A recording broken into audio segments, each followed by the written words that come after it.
Scotch whiskey is Scotch whiskey, right? Just grab whatever looks expensive at the liquor store and you're getting the real Scottish experience. Wrong. Dead wrong. After spending months researching the global Scotch whiskey industry, examining production methods, and reading through countless expert analyses, I'm genuinely concerned about what most Americans are drinking. Some of these Scotch brands are barely better than industrial grain alcohol with caramel coloring. Some are corporate cash grabs, charging you premium prices for young whiskey, disguised as aged luxury. Others are complete marketing fabrications trading on Scottish heritage, while being controlled by multinational conglomerates that care more about quarterly profits than quality. This isn't about being a whiskey snob or gatekeeping. This is about knowing what you're actually paying for when you spend $40, $60, or even $200 on a bottle of Scotch. The global Scotch whiskey industry is worth over $6 billion annually in exports alone, and a significant portion of that is built on deception, clever marketing, and consumer ignorance. By the end of this video, you'll know exactly which brands to avoid and why they should genuinely concern you. Number 7. Johnnie Walker. Johnnie Walker is the world's best-selling Scotch whiskey, moving over 223 million bottles annually and sold in almost every country on Earth. With that iconic striding man logo and those color-coded labels from red to blue, you'd think they've perfected the art of Scotch whiskey. But here's what the marketing doesn't tell you. Johnnie Walker isn't a distillery. It's a brand owned by Diageo, the world's largest spirits conglomerate. They don't craft whiskey. They blend it from dozens of different distilleries, mixing small amounts of quality single malts with massive quantities of cheap grain whiskey. Let's talk about what's actually in that bottle. Blended Scotch, like Johnnie Walker, contains anywhere from 60 to 85% grain whiskey. Grain whiskey is produced in industrial column stills from wheat or corn, aged for the bare minimum 3 years required by law, and costs a fraction of what single malt costs to produce. It's the filler that stretches out the expensive stuff. The uninitiated might call it the backbone of the blend. Industry insiders call it what it is: cheap padding to keep costs down and profits up. The history makes this even more ironic. John Walker himself never actually drank whiskey. He was a teetotaler who ran a grocery shop in Kilmarnock, Scotland, starting in 1820. It was his son and grandson who built the whiskey empire. And in 2012, Diageo closed the Kilmarnock plant entirely, ending a 190-year connection between the brand and its hometown. The closure put 700 workers out of jobs and sparked protests from local politicians and even Scotland's First Minister. But Diageo moved forward anyway, prioritizing efficiency over heritage. That tells you everything about what this brand has become. Recent financial reports paint an ugly picture. Johnnie Walker sales dropped 6% globally in 2024, with a brutal 13% decline in North America. The brand declined 17% in Latin America. Diageo's overall Scotch sales tumbled 10%. Consumers are waking up to the fact that they're paying premium prices for a product that's mostly industrial grain alcohol, with caramel coloring added for visual appeal. Speaking of which, Johnnie Walker uses E150A, also known as spirit caramel, to artificially darken their whiskey and ensure color consistency between batches. You're not seeing the natural color of aged whiskey. You're seeing food coloring. And here's the kicker. In 2011, Diageo paid over $16 million to settle U.S. charges that they made improper payments to foreign officials to obtain favorable treatment for Johnnie Walker and other brands. The company was accused of violating the Foreign Corrupt Practices Act. That's the brand you're trusting with your money. Number 6. The Glenlivet. The Glenlivet markets itself as the original Speyside single malt, founded in 1824 as one of the first legal distilleries in Scotland. Sounds prestigious, right? The reality is that the Glenlivet is now owned by Pernod Ricard, a French multinational conglomerate that also owns Absolut Vodka, Beefeater Gin, and dozens of other brands. The Scottish heritage is just window dressing for corporate profit extraction. Here's what they don't advertise. While the Glenlivet sells around 6 million bottles annually as single malt, A significant portion of their production doesn't even go into the Glenlivet bottles. It gets shipped off to be blended into Pernod Ricard's other products like Chivas Regal. That's right. The whiskey from this supposedly premium single malt distillery is being used as filler for blended products. The distillery produces over 10.5 million liters annually, far more than what's bottled under the Glenlivet name. Where do you think the rest goes? Recent financial reports show the Glenlivet's net sales dropped 5%, with volumes crashing 14%. The brand has been pushing heavily into no-age statement expressions, like the Founder's Reserve. The Founder's Reserve ingredient list reveals they add plain caramel for coloring. You're paying $30 to $40 for whiskey that's been artificially colored to look more mature than it actually is. The corporate consolidation history is revealing. The Glenlivet passed through multiple corporate hands. George Smith founded it. Then it merged with Glen Grant. Then it was bought by Seagram. And finally, Pernod Ricard swooped in during Seagram's breakup in 2001. Each acquisition prioritized shareholder returns over whiskey quality. The distillery that once represented Scottish independence is now just another asset in a French corporation's portfolio, managed by executives who've never set foot in Speyside and couldn't tell you the difference between a wash still and a spirit still. Number 5. Glenfiddich. Glenfiddich claims to be the world's most awarded single malt Scotch whiskey and accounts for roughly 35% of all single malt sales globally. They pioneered the single malt category back in 1963 when they started marketing directly to consumers instead of just selling to blenders. Sounds innovative, right? But innovation has a dark side when it becomes corporate exploitation. Glenfiddich is owned by William Grant & Sons, a family company that sounds charming until you realize they're the third largest Scotch whiskey producer in the world with an 8% market share. They ship 7.6 million cases annually. This isn't artisanal craft whiskey. This is industrial-scale production dressed up in heritage marketing. The distillery has 43 copper pot stills, churning out 21 million liters of spirit annually. That's not craft. That's a factory. Here's what the distillery tour doesn't mention. William Grant & Sons sold original distillate and new fillings to third parties and whiskey brokers for decades. This led to legal battles when other companies bottled and sold whiskey originally distilled at Glenfiddich under different names. The company fought these independent bottlers in court, arguing that only their official bottlings represented true Glenfiddich quality. Think about what that admission means. They acknowledged that whiskey from their stills, bottled by others without their blending and processing, might taste different from what they sell you. That difference is the corporate manipulation you're paying for. The company also adds E150A caramel coloring to their products. Despite all their marketing about traditional craftsmanship and the legacy of William Grant himself building the distillery with his 9 children, they're still adding artificial coloring to make their whiskey look more appealing. The 12-year-old expression, their bestseller, is colored. You're not seeing natural whiskey. You're seeing a manufactured visual experience designed to make you think you're getting something more aged and premium than you actually are. Now, before I reveal the remaining 4 Scotch whiskey brands that Americans need to avoid, I want to ask you something. If you've made it this far, you're clearly someone who cares about what you're drinking and doesn't want to be fooled by corporate marketing. So do me a favor. Hit that subscribe button and turn on notifications because I'm constantly researching what's really going on in the spirits industry. Your support helps me keep making these videos that the big brands definitely don't want you to see. Number 4, Ballantines.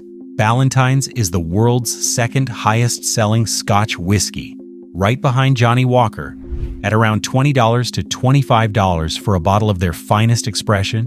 It seems like reasonable value. But you're paying for one of the most corporate-controlled blends in the industry. Ballantines is owned by Pernod Ricard through their Chivas Brothers subsidiary, the same French conglomerate that owns the Glenlivet.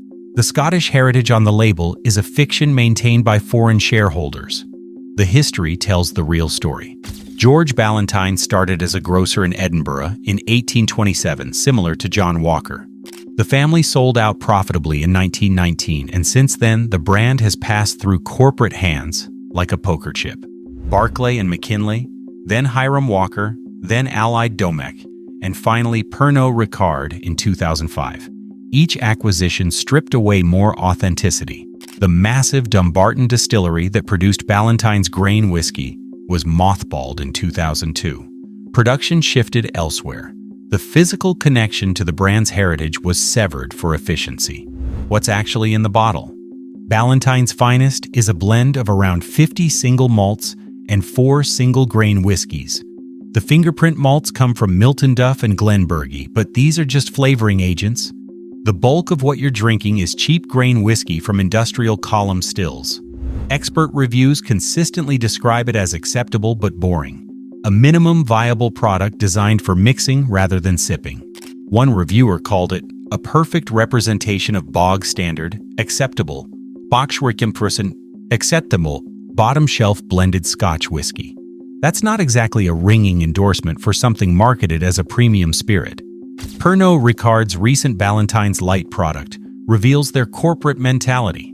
They created a 20% ABV spirit drink that's essentially Ballantine's watered down to half strength. It legally can't even be called whiskey under EU regulations because proper whiskey must be at least 40% ABV. Reviewers called it a bottle you'll regret buying after tasting it. When a company releases something like that under a heritage brand name, it tells you everything about how they view their consumers. As marks to be separated from their money, not connoisseurs to be respected. Number 3, the Macallan. The Macallan is positioned as the Rolls-Royce of Scotch whiskey. They hold auction records, with bottles selling for over $2 million. Their 18-year-old expression costs around $300 to $400. The brand screams luxury, exclusivity, and exceptional quality. But dig beneath the surface, and you'll find a marketing machine that's mastered the art of selling image over substance. The Macallan is owned by the Edrington Group, which recently reported profits down 26% and core revenue down 10%. The whiskey industry is struggling, and even the mighty Macallan isn't immune. But here's what's really concerning. Whiskey experts consistently say the Macallan is overpriced for what it delivers. One industry professional said if you give any whiskey fan £2,000 to spend, the last thing they'd buy is a Macallan 25-year-old. Another called it quite a letdown when it comes to any notion of value or quality. The 18-year-old is described as a bit overpriced for my liking, but that's Macallan. The brand knows the cash the name holds, and consumers pay that premium at the counter. The shift to NAS expressions is particularly egregious with the Macallan. They've pushed products like the Gold, Amber, and Sienna ranges that don't tell you how old the whiskey is. This allows them to use younger whiskey while maintaining premium pricing. Critics see it as a way to cut costs while charging the same or more. The brand invests enormously in advertising, PR, and events to make the Macallan match the luxury brand it's perceived to be. They spent over £140 million on a new distillery designed by celebrity architect Norman Foster. That money came from somewhere, and that somewhere is your wallet when you overpay for their products. The Macallan also uses E150A caramel coloring in many of their expressions, despite their marketing emphasizing the natural color from sherry casks.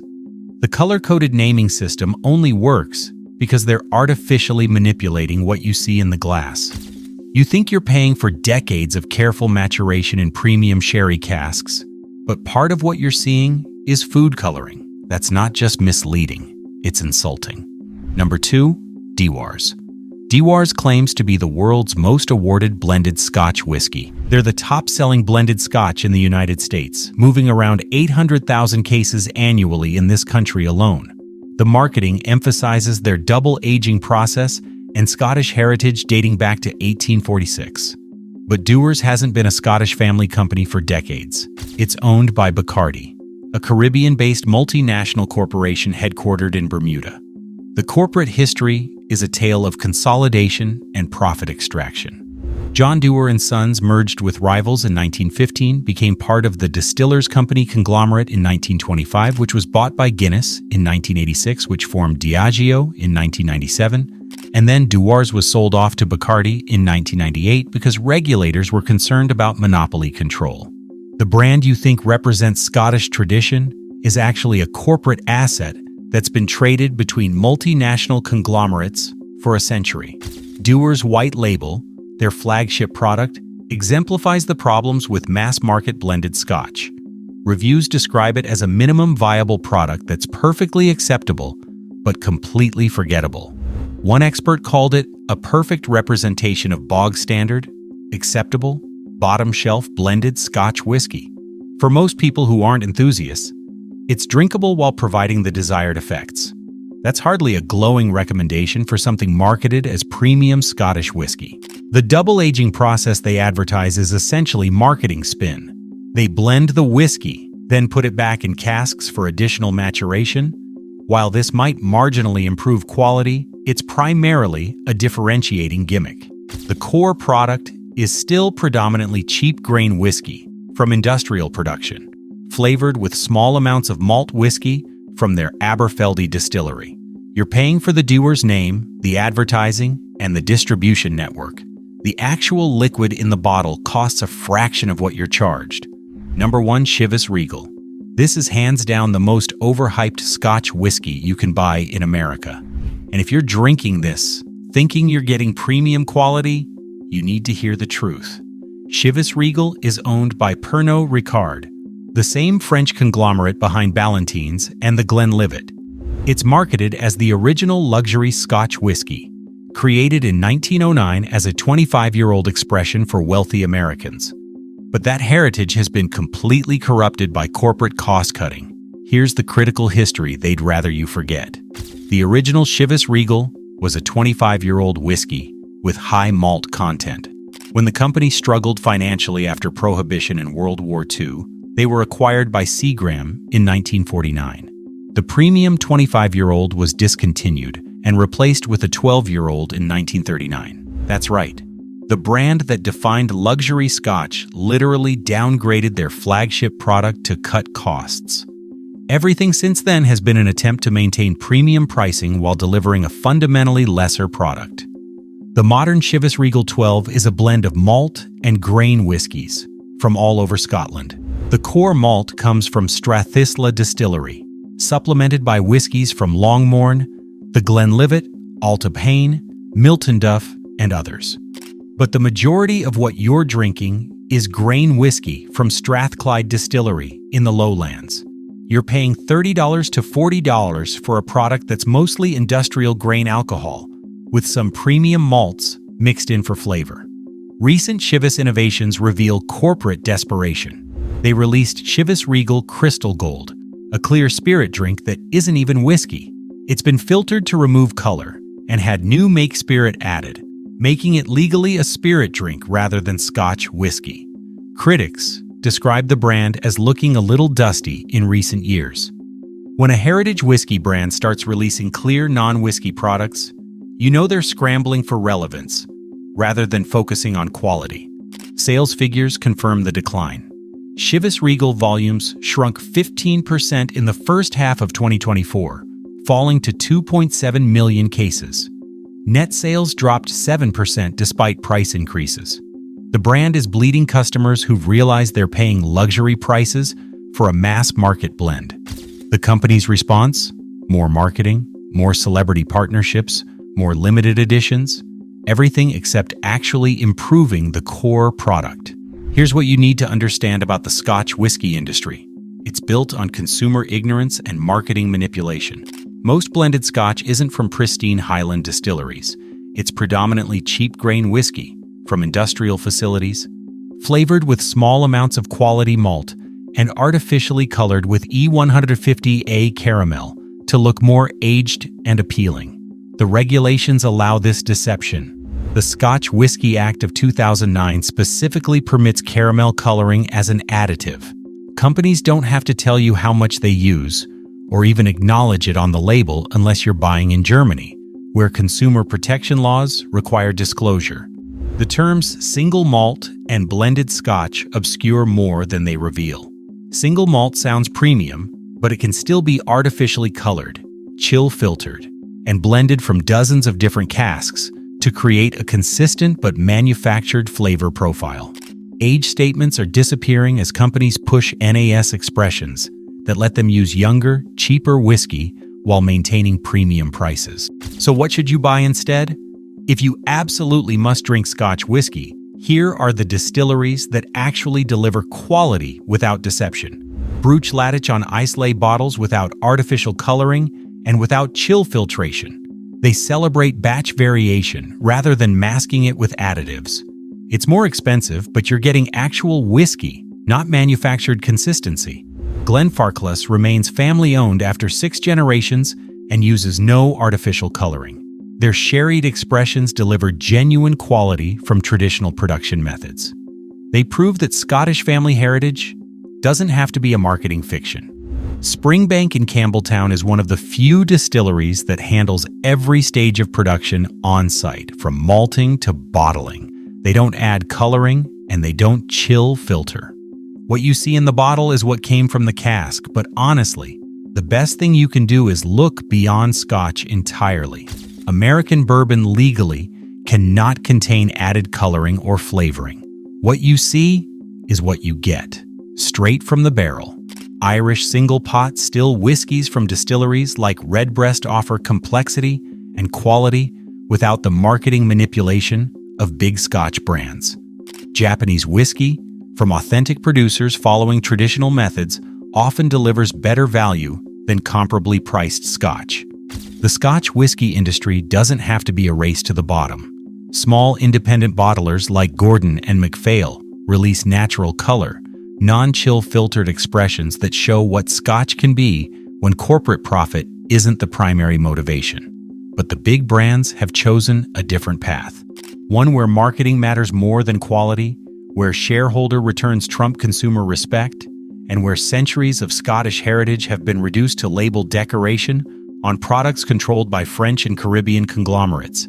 You can continue supporting brands that sell you artificially colored grain whiskey disguised as premium Scotch, or you can demand better by choosing distilleries and bottlers that actually care about what they're putting in your glass. Your wallet votes. And increasingly, consumers are voting against the manipulation. If this video opened your eyes to what's really happening in the Scotch whiskey industry, share it with someone who still thinks expensive blends equal quality. Hit that subscribe button if you want to stay informed about what's really in your spirits. Thanks for watching, and remember, read the labels, question the marketing, and drink something that deserves your money.